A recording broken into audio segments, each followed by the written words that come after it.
It's so great to see you after a spectacular performance in Paris, and now you've been out on tour. How are you doing? So far, I'm doing good. We've been having a blast. I think we're at number 18 or 19 in our show, but it has been an honor to go around the US and put this show on for these kids, and they're absolutely loving it. So it's so nice to be able to have this time with them. Yeah, I was looking at the schedule. You're about halfway through the tour right now in Indianapolis here in the Midwest. We're right at the end of the month at Gainbridge Fieldhouse on October 29th. And I was wondering if you could explain to our audience what you'll see at the show and how it's different than what they would see at a competition or a trials or a world competition. Yeah, so this is a much more laid back. It's basically a celebration across America after our Olympic success. So it's a very high energy pop live gymnastics concert style show.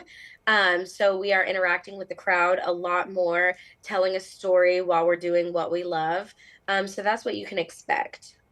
And tell me, who are some of the stars of the sport, men and women, that are traveling the country with you right now? Yes, so we have almost all of the US gymnastics women's team, as well as the men's Olympic team. And then we have some international stars, as well as some NCAA stars, viral sensations. So we kind of have a whole crew put together, and we have professional dancers as well. And I think we've curated this show just perfectly enough that it's something that's never been seen before or done this way. So I'm very blessed to have a team that we can put on this show almost every night while we're touring. I was talking to some of the men in Paris, and they were saying that they were looking forward to this because there are things that they like to do that don't fit into their routines, and so that they were looking forward to doing some particular tricks. Is there anything like that for you that you're going to be doing that it's like, I really like to do this, but there's no reason to do it in competition? Yeah. No, I think this is just the most rewarding part, is really having fun with our gymnastics. Obviously, during the Olympics, we're trying to have as much fun as we can, but it's a high stress situation. So this is like leaving it all on the floor, inspiring the next generation, and just really having fun. Would you rather do this on any given day or compete for a medal? I mean, it's an honor to compete for your country and to win a medal, but this just touches the kids so differently. And so I love being able to get out here and inspire them, and for them to look at, like, one day I could be just like them performing across America. And so we're just giving hope. Well, you certainly are in global superstar status now. Is it amazing for you to process just how far you've come, that no matter where you go, anywhere in the globe, you're getting that kind of stars in their eyes reception? Yeah, I think it still shocks me just because I am still so involved in the sport. One day I think it'll hit a little bit differently whenever I walk away from the sport, but I do understand the impact that I have, not just with the kids, but the adults that are watching our sport and keeping along. But it's still wild to me. Yeah. Well, let's talk a little bit about the sport, because we're in Indianapolis. USA Gymnastics is headquartered here. I know you guys have had a bit of a tumultuous history recently, understandably. The national governing body is looking to have a new headquarters and performance and wellness center. Of course, Indianapolis would love for that to be built here in Indianapolis, but I could see where maybe you'd like to have a case for that in Houston. I don't know. Do you have any thoughts about where you'd like that to be and why? You know, as long as it's a safe and healthy environment for all of gymnastics to train in, especially our national team members, then that's it. I think the biggest thing right now is finding a plot of land that can kind of house everything with our nutritional needs, kitchen, gym, housing. But I know they'll figure it out. It'll just take some time. Would you be okay if it was in Indianapolis? I mean, everyone kind of travels anyways. You're kind of just lucky if it happens to be close to your town or whatever. So obviously, we always are going to do what we have to do. Yeah, well, we like that we're in the center of the country, so we feel like that's a good place to come in. It's good for both sides, East and West Coast, to come into 100%. Yeah, we also are the headquarters of Eli Lilly and Company, and I know you have a partnership with them. You undoubtedly have so many opportunities come before you. Why did you pick this one, and why is this partnership important to you? Yeah, it's important to me about spreading the word.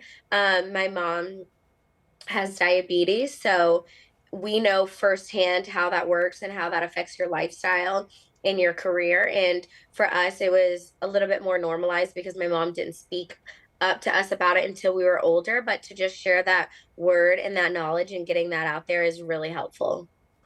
You also have become kind of maybe an unexpected advocate for mental health and wellness. I was reading a study where it said overwhelming percentage, maybe even as high as 80% of women say that they've been more comfortable talking about anxiety, mental health issues, and concerns, all because you did it first. Do you feel do you feel in some kind of way about that?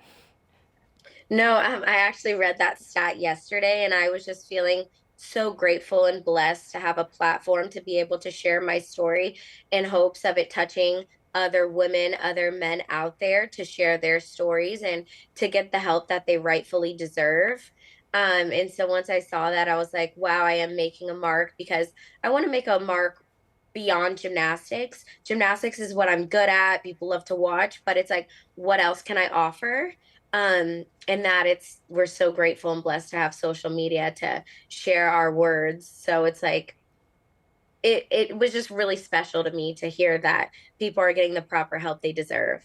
So that was the effect that you've had. Do you feel any agency or urgency moving forward that it's like, oh, I need to do more, or do you feel like, I'm Yeah. gonna, I don't know. How do As you long as feel? as long as I'm staying authentic to who I am and keep being open, raw, and vulnerable, then that's what I'm going to do and share my platforms so that people get to know just the Simone side of the Simone Biles. So, yes. Yes. All right. Well, we are so looking forward to you coming here to Indianapolis, and we appreciate Thank your you. time as always, and wish you the best. You Yeah. did have a little bit of an injury in Paris. How's your ankle doing? Your leg? All doing good. Yes. Yeah. All doing good. We're touring, working on therapy every single day. So, keeping up. Yes. And you're still phoning your therapist while you're on the road with the tour? Yes, absolutely. Have a call with her tomorrow. Yeah. Okay. You're okay if we don't say go Bears, right? Go Bears. We'll go Colts. All right, Simone Biles, Gold Over America Tour coming here on Tuesday, October 29th to Gainbridge Fieldhouse. She's performed there before, and she will be here before you know it. If you want to get ticket information, we do have a link where you can do that online at WTHR.com. Simone, always a pleasure. Wish you the best. Of course. Thank you guys so much.